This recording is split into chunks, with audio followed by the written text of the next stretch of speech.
Tonight, state drug agents tell us the number of pot plants growing in California has doubled in the past 5 years.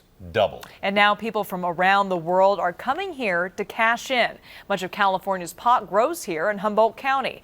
Pot has always been big business up there, but it really took off after the state legalized medical marijuana. Only on 5 tonight, Joe Vazquez shows us who is taking advantage and getting away with it.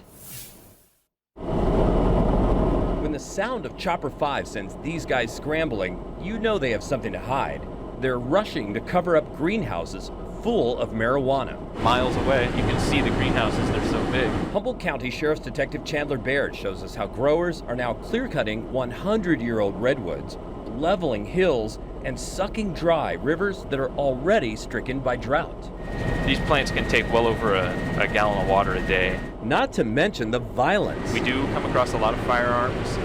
We have had deputies that have gotten in shootings before in these marijuana grows. Some of the ones I've shown you today are definitely known drug trafficking organizations. So, who are these new gold diggers? Where do they come from? All 50 states, the Asian connections, the Eastern European connections, Russia, Bulgaria, Germans. I mean, we've pretty much ran into it all. Why Bulgarians? That's so obscure. I have no idea, but there's a lot of money to be made in marijuana. It's a modern day green rush, is what they call it.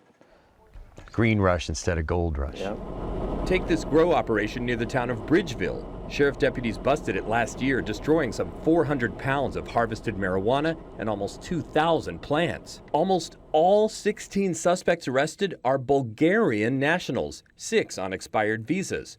The alleged ringleader, according to the Sheriff's Department, this man, Valentin Marinov. Law enforcement says Marinov has been linked to other known illegal grows, yet no charges were filed against him or any of the others arrested with him. For Sheriff Mike Downey, it's frustrating. The state of California and the federal government itself has changed policy and direction. Marijuana is not quite as important of a commodity that they're trying to control. So funding has gone way down, which has resulted in the lack of enforcement. He says it's like playing whack-a-mole. You bust a few, and most come right back. We're scratching the surface on this. It is basically out of control. Joe Vazquez, KPIX 5. We checked with immigration. All of the Bulgarian suspects, except one, are still here in the U.S. So why aren't they in jail? Well, Joe tells us about that tomorrow night at 11 o'clock.